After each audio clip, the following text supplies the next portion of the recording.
Bismillahirrohmanirrohim. Assalamualaikum warahmatullahi wabarakatuh.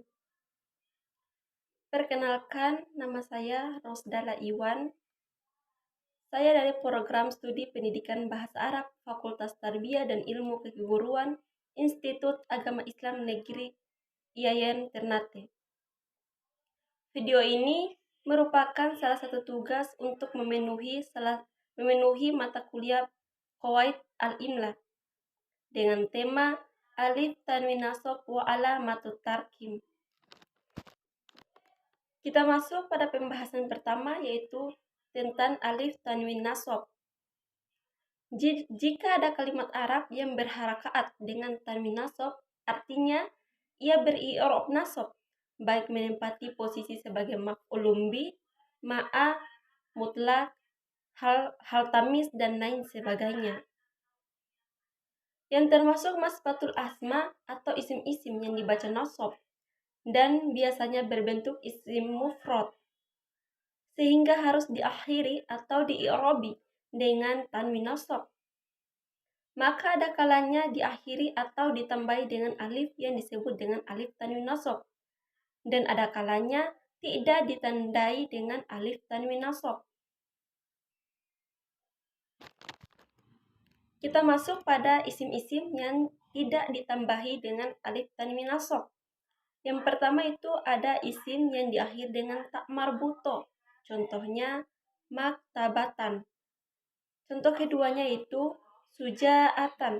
Jadi isim-isim yang tidak ditandai dengan tambahi dengan alif tanwin nasab itu termasuk pada isim ta marbuto. Jadi jika ada isim ta marbuto berarti dia itu bukan alif tanwin nasab. Yang kedua itu isim yang diakhiri dengan maksurah. Contohnya fatan. Yang ketiga, isim yang berakhiran hamzah yang jatuh setelah alif. Contohnya ma'an, binaan. Yang keempat, isim yang berakhiran hamzah yang ada di atas alif. Contohnya binaan. Jadi di sini isim yang tidak ditandai dengan alif tanwin nasab itu ada 4. Itu yang diakhiri dengan ta marbuto, maksurah, alif yang jatuh hamzah yang jatuh setelah alif, dan hamzah yang ada di atas alif itu merupakan tidak ditambahi atau ditandai dengan alif tanwin nasab. Kita masuk kepada pembahasan isim-isim yang ditambahi dengan alif tanwin nasab. Yang pertama itu sebagian besar isim-isim kecuali yang telah dijelaskan di awal pembahasan tadi. Contohnya itu mulukan, kitaban, ruzan. Itu termasuk isim-isim yang ditambahi dengan alif tanwin nasab. Yang kedua itu isim yang berakhir dengan hamzah yang jatuh setelah alif, setelah huruf mati, yaitu juz'an. Jadi di situ yang isim-isim yang ditambahi dengan alif tanwin nasab yaitu ada sebagian besar isim kecuali yang telah dijelaskan pada pembahasan isim yang tidak ditandai dengan alif tanwin nasab. Yang kedua itu isim yang berakhiran dengan hamzah yang jatuh setelah huruf mati. Kita masuk pada pembahasan yang kedua, yaitu tentang alamatut tarkim. Dalam bahasa Arab, ada beberapa tanda baca yang digunakan dalam penulisan. Ada beberapa di antaranya adalah nuktah yaitu tanda titik, fasilah tanda koma, nuktotain tanda titik 2, dan fasilah mankutah yaitu tanda titik koma.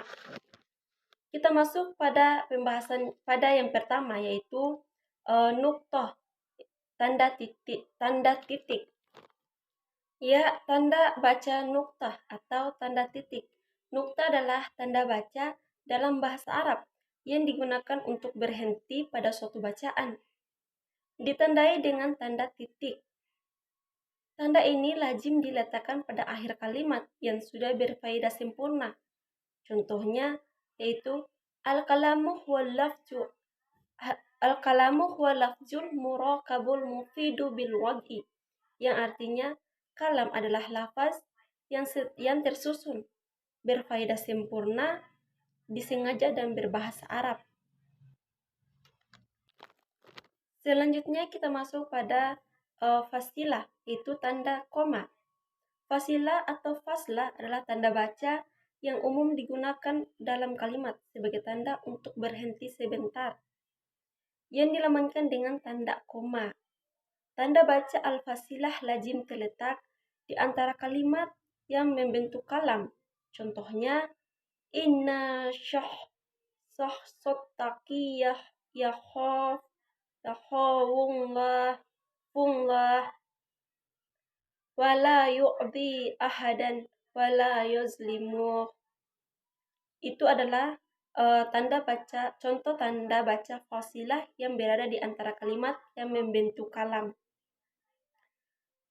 Contoh yang kedua yaitu walillahi ma fis samawati wa ma fil ard.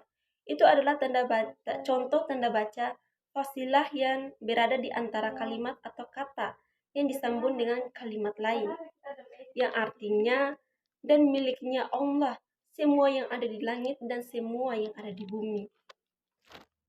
Selanjutnya, dia berada pada antara kalimat yang berfungsi untuk menjelaskan macam atau bagian. Contohnya, yanqasimul kalimatu ala salatati aqsam, ismun, fi'lun, dan harfu. Kalimat yang artinya kalimat terbagi menjadi 3 macam, yaitu isim, fi'il, dan huruf. Itu adalah contoh fasilah yang berada di antara kalimat yang berfungsi untuk menjelaskan macam atau bagian. Terus kita masuk pada contoh kalimat yang berada setelah munada atau kata panggil. Contohnya yaitu ya Khalid kun tomuhan, yang artinya wahai Khalid, berambisilah.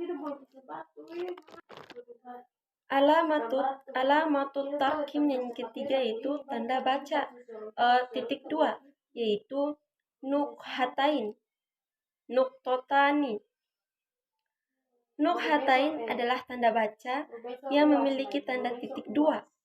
Dalam bahasa Arab, tanda baca ini diletakkan di antara kalimat atau kata yang masih nakirah atau global dan kalimat yang memerincinya. Contohnya yaitu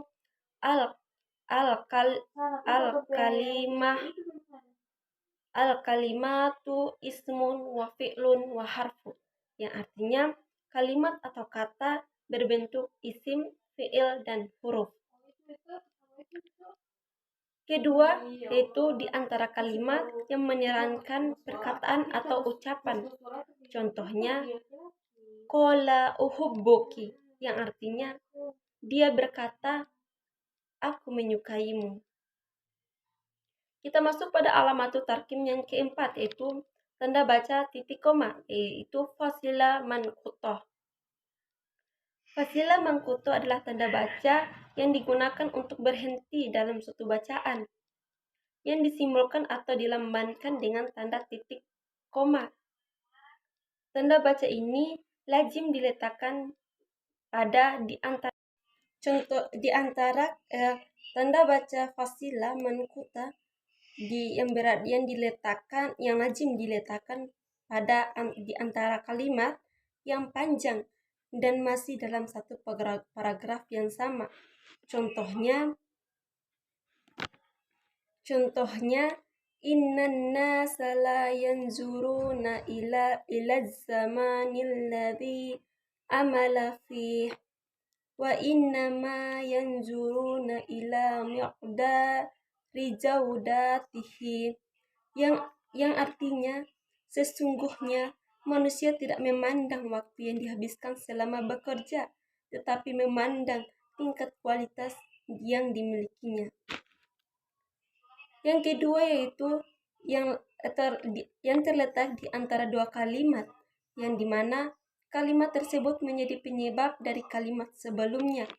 Contohnya, ini lasodikun fima aqul idla a'rifu kidba itlaqo, yang artinya sungguh aku jujur dengan apa yang kukatakan karena aku sama sekali tidak mengenal kebohongan. Mungkin itu saja pembahasan tentang alif tanwin nasab wa alamatut tarkim. Sekian dari video hari ini. Semoga bermanfaat. Assalamualaikum warahmatullahi wabarakatuh.